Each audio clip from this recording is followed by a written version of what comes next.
औज़ुबिल्लाहि बिस्मिल्लाहिर्रहमानिर्रहीम। नाज़रीन, मैं हूँ आपका मेज़बान ताहिर राव और आपको हाइड पार्क में खुश आमदीद कहता हूँ।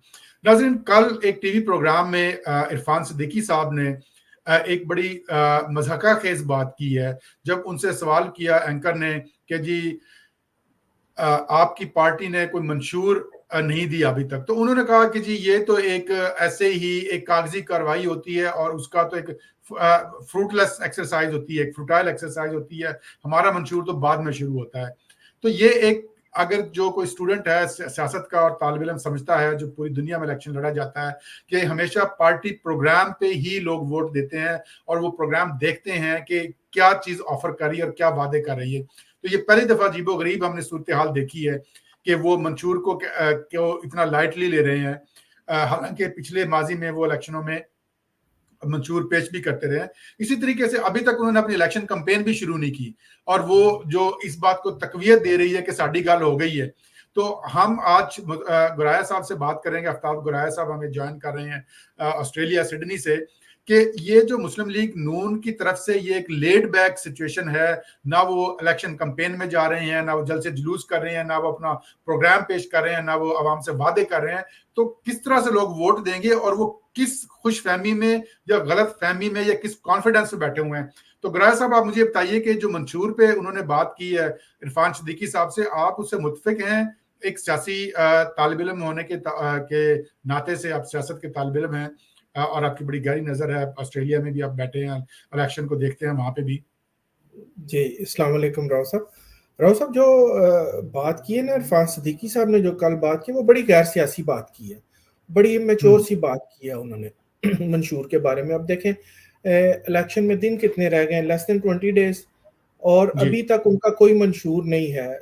तो जलसों में वो, आप कह रहे हैं ना कि वो कोई कैंपेन भी उस तरह नहीं चला रहे, तो कैंपेन में क्या बात करें? कैंपेन में क्या बात करनी होती है किसी ने? जो इलेक्शन में जा रहा है बंदा, वो उसने अपने मंशूर को लेके ही जाना होता है ना।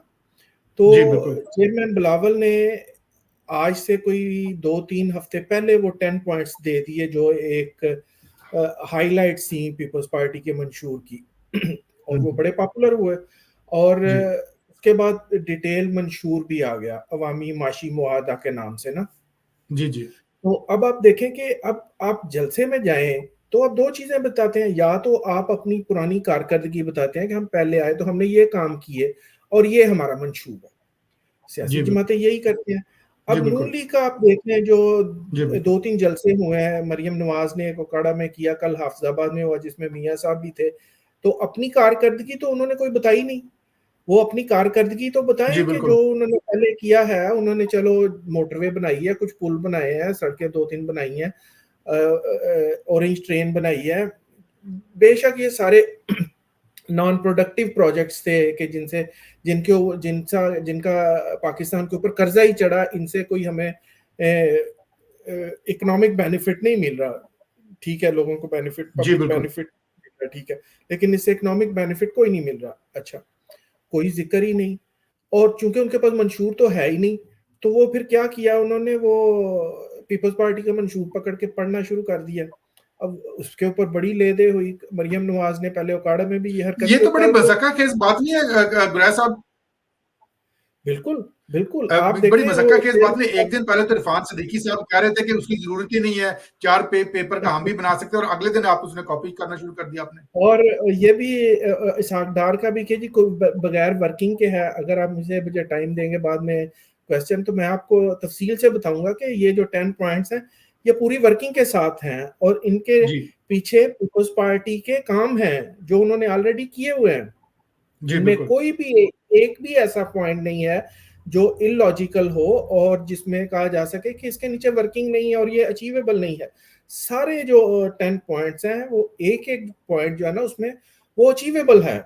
और इसमें बहुत सारे ऐसे जो जिसमें पीपल्स पार्टी ने पहले काम किया हुआ है और अब वो उसको फर्दर एनहेंस कर रहे हैं सूबा सिंध से बाकी सूबों में।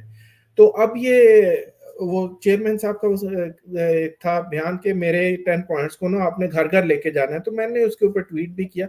मैंने कहा चेयरमैन साहब, आपके 10 पॉइंट्स तो इतने पॉपुलर हुए हैं कि आपकी मुखालिफ जमात की जो लीडर है मरियम नवाज, वो भी आप अपने जलसों में आपके ही पॉइंट्स लेके बैठी हुई हैं। जी बिल्कुल।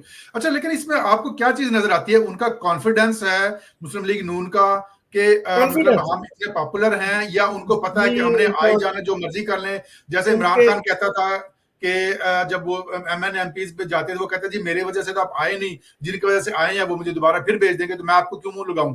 तो वो जी, इसीलिए वो ये आवाम को उनके मुंह नहीं लगाना चाह रहे। बड़ा लेवल है उनके कॉन्फिडेंस का, ऐसा लेवल है कॉन्फिडेंस का कि अब देखिए मियाँ साहब ने 21 अक्टूबर के बाद कल जलसा किया हाफिजाबाद में, उसके बाद शायद आज उनका लेह में था जलसा, तो उसमें मियाँ साहब ने जाने से इनकार कर दिया। कल वाले जलसे में भी 10 मिनट उन्होंने तकरीर की है, और उस तकरीर में भी वही मुझे क्यों निकाला, मुझे उसने निकाला, मुझे उसने। और भाई जो आपको लेके आए थे उन्होंने ही आपको निकाल दिया, आप ये बताएं कि आपने किया क्या। वो जी जी अगर मुझे ना निकालते तो एक भी बंदा बेरोजगार ना होता। बंदा पूछे आपको तो निकाल दिया, लेकिन उसके बाद जो गवर्नमेंट थी वो तो आपकी गवर्नमेंट की पार्टी की कंटिन्यूशन ही थी ना, तो जी क्या बिल्कुल। आप लोगों ने काम करना बंद किया कर दिया था आपके निकलने के बाद। हम्म। और मरियम जो है वो जो बात कर रही थी पीपल्स पार्टी के ये जो 10 नुकात के, तो यही 10 नुकात जो इनमें से जब वो बिजली वाले और ये तनख्वाहें डबल करने वाले इसके ऊपर क्रिटिसाइज करते हैं, वो इरफान सिद्दीकी भी और इसहाक डार भी, कि ये तो अचीवेबल ही नहीं है। तो जब पीपल्स पार्टी कहे 300 यूनिट्स हम देंगे तो वो अचीवेबल नहीं है, लेकिन मरियम नवाज कहे 200 यूनिट्स देंगे तो वो अचीवेबल है, जबकि पीपल्स पार्टी उसका पूरा प्लान दे रही है साथ। वो कहते हैं कि हम जी जी ऐसे नहीं कि हम उनको सब्सिडाइज करेंगे, ये सोलर सिस्टम हम उनको देंगे। वो कैसे देंगे, सिंध में उन्होंने दिए भी हैं, सिंध में काफी सारी जगहों पे जी। सोलर सिस्टम पीपल्स पार्टी ने दिए भी हैं। और थर में जो है वो पीपल्स पार्टी वो कुछ एरिया में जिधर वो थर कोल प्रोजेक्ट है उधर फ्री बिजली दे भी रहे हैं। तो ये कोई ऐसी चीज नहीं है जो नहीं, अब उसी को वो रेप्लिकेट हम्म। कर रही है मरियम नवाज। अच्छा, तो हम अब इसकी बात कर रहे थे पेश करेंगे नून वाले। जी जी। जी गुराज साहब, हम बात कर रहे थे मुस्लिम लीग नून की। तो क्या ये एक आपको नहीं लगता कि अवाम की इंसल्ट है कि वो चले एक दिखावा ही सही, कि वो अवाम के पास लोग हमेशा कहते थे कि जी वो पाकिस्तान में मशहूर है कि जी एमपी एमएनए जो होते हैं वो 5 साल के बाद नजर आते हैं, तो ये तो 5 साल के बाद भी नजर नहीं आ रहे। सॉरी, ये आपका क्वेश्चन यही था, बात दूसरी तरफ चली गई। देखें, हाँ ये इनका कॉन्फिडेंस का लेवल है ना, या कॉन्फिडेंस का लेवल कर कह लें, या इनका कॉन्फिडेंस इतना शेक्ड है कि ये अवाम का सामना ही नहीं कर पा रहे। इनको डर है ये भी हो सकता है। कि हम बाहर निकलेंगे तो पता नहीं क्या होगा, लोग कैसे रिएक्ट करेंगे। अब देखें ना, मैंने तो इसके ऊपर लिखा, मैंने कहा कि पंजाब और केपीके के अवाम जो है ना, वो खासतौर पर पंजाब की अवाम, वो नून लीग को वोट देते हुए ये जरूर जेहन में रखें कि अगर नून लीग की गवर्नमेंट आएगी तो वजीर खजाना इसहाक डार होगा। तो जी अब बिल्कुल। ये लेके आए ना, इसहाक डार को जलसे में लेके आए, इनका वजीर मैं खजाना तो वही होगा, कोई और तो नहीं होगा। तो अब ये इनको कॉन्फिडेंस, मुझे नहीं पता इनको किस चीज का कॉन्फिडेंस है, क्योंकि इनके पास है क्या। सिंध में ये बिल्कुल फारिग है, केपीके में भी ऑलमोस्ट फारिग है, बलोचिस्तान में बिल्कुल। ऑलमोस्ट फारिग है। आ जाके पंजाब की, सेंट्रल पंजाब की 100 सीटों पे इनका दारोमदार है, तो क्या 100 की 100 सीटें ये जीत जाएंगे सेंट्रल पंजाब से। जी मेरा ख्याल है अगर वो ये कहते हैं ना कॉन्फिडेंस, मैं कहता हूँ कि शायद मियाँ साहब खुद काफी शेक्ड है, उनको अंदाजा हो रहा है सिचुएशन का कि ग्राउंड पे क्या सिचुएशन है, और जो चौथी बार वजीर आजम बनने का जो ड्रीम है वो इतनी आसानी से पूरा नहीं होने वाला। हम्म। तो दूसरा मुझे ये एक मुझे समझ में नहीं आ रही बात इनकी, आपने आपने जो बात की है कि इनको कॉन्फिडेंस है, उसका कहा जा सकता है, लेकिन आपको एक मुआशी प्रोग्राम देना होता है। आपने जैसे बात की है, अभी आपने बात की है कि इनका जो एक जो मुआशी टीम जिसको कहते हैं अपनी, और या इनका जो एक जो मीटिंग में ब्रेन है खड़े थे मुस्लिम लीग मियाँ नून का, साहब वो उस दिन मरियम ने कहा ना कि मैं जब घर से निकली तो मियाँ साहब वो माशी टीम के साथ बैठे हुए थे। तो प्लान वो तो बना। मुआशी टीम को कोई अगर जलसों में नहीं जाए तो इनके दो ब्रेन कहलाते हैं। एक इसाक डार है उस पे, और मनसूबा बंदी पे और प्लानिंग पे वो है इनका एहसन इकबाल साहब हैं।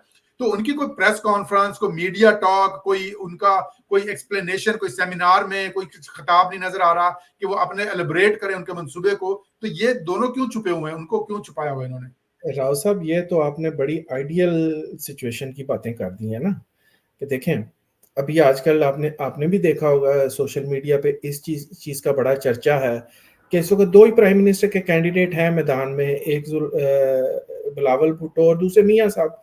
तो ये दोनों बड़े लीडर जो हैं ये टीवी पे लाइव डिबेट करें, अपना जी मंशूर बिल्कुल। पेश करें, अपनी कारकर्दगी पेश करें, और उसके बाद हर तबका फिक्र से सिलेक्टेड लोग जो हैं वो इनको सवाल करें और वो लाइव जाए, जैसा कि तरक्की याफ्ता मुल्कों में होता है, कनाडा में भी जी होता होगा, बिल्कुल। अमेरिका में अच्छा। होता है, ऑस्ट्रेलिया में भी होता है, दूसरी जगहों पे भी होता है।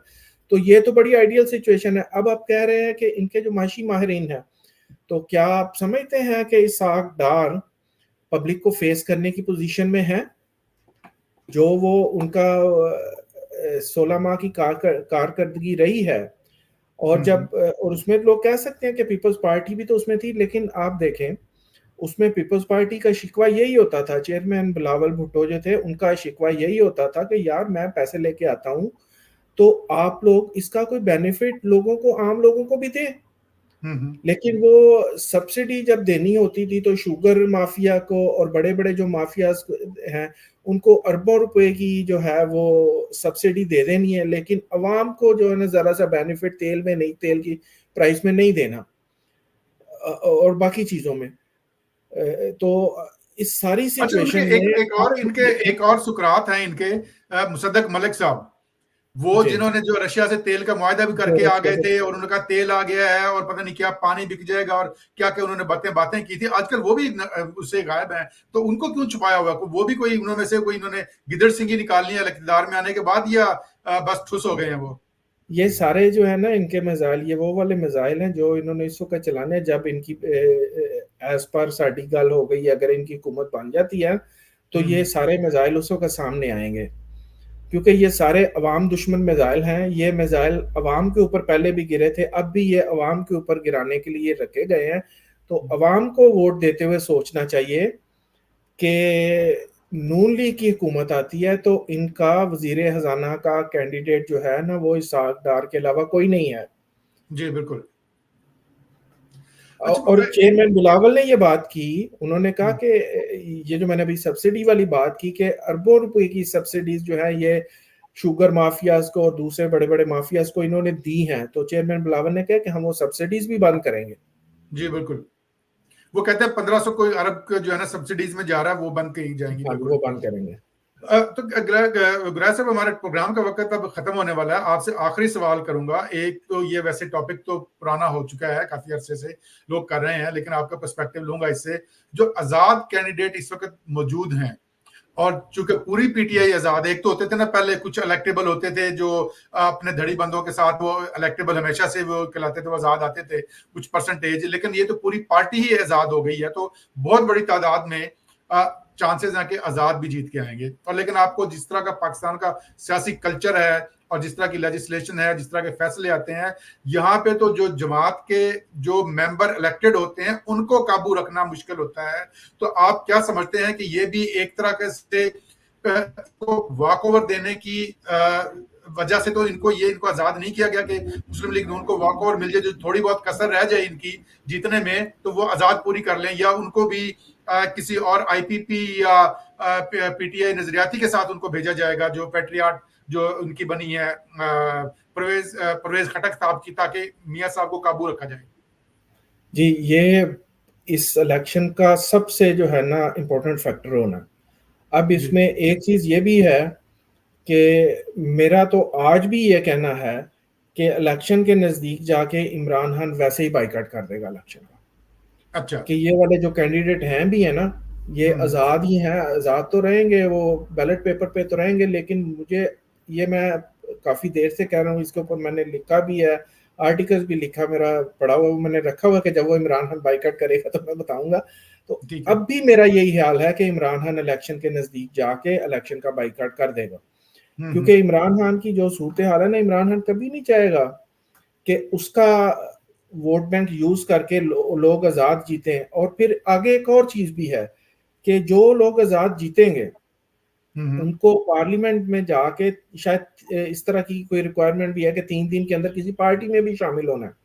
पार्टी में शामिल हो तो सकता है, लेकिन आजाद भी रह सकते हैं, आप आजाद भी रह आजाद भी सकते रह सकता है। हैं। अच्छा, हाँ। चले, तो वो उसमें आप जो चंद लोग हैं जो बड़े डाई हार्ड पीटीआई के हैं, बड़े नाम हैं, जैसे मैं पहले भी बात की असद कैसर है या इस तरह के और कोई जी लोग हैं, वो अगर जीत जाते हैं तो वो तो कहीं नहीं जाएंगे।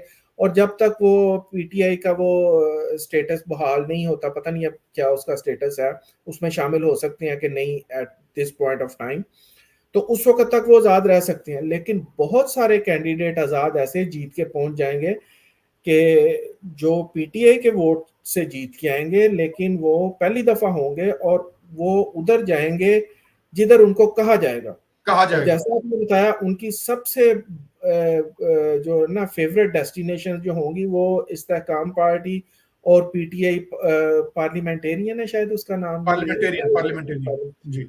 ये वाली दो पार्टियां जो है ना वो उनका डेस्टिनेशन होंगी। और इन दोनों पार्टियों का इत्तेहाद होगा नवाज शरीफ के साथ। इस्तेहकाम पार्टी का तो अभी तक है इत्तेहाद उनके साथ, वो तो सीट्स सीट एडजस्टमेंट भी एडजस्टमेंट हुई है, बिल्कुल। सीट एडजस्टमेंट भी हुई है, और परवेज हटक का भी यही होगा।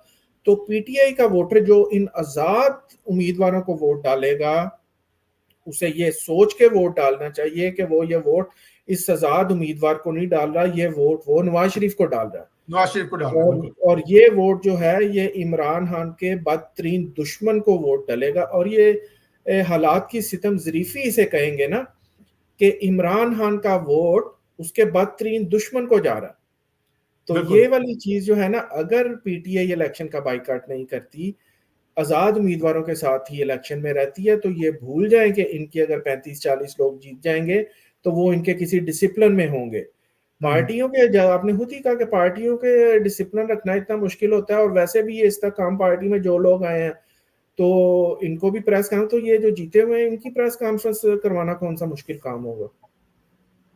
जी बिल्कुल। चलें गुरैर साहब, बहुत बहुत शुक्रिया आपके टाइम देने का। नाज़रीन, ये था आज का हमारा हाइड पार्क। आप दोस्तों से गुजारिश है कि मेरे चैनल को सब्सक्राइब भी करें और आप कमेंट ज़रूर कीजिएगा। अगर आपको पसंद आए तो शेयर कीजिएगा और लाइक कीजिएगा।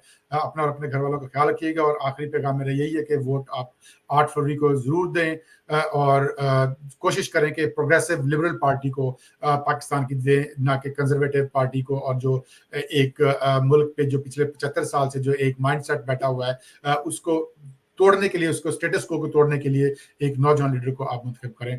अल्लाह हाफिज। अपना और अपने घर वालों का ख्याल रखिएगा।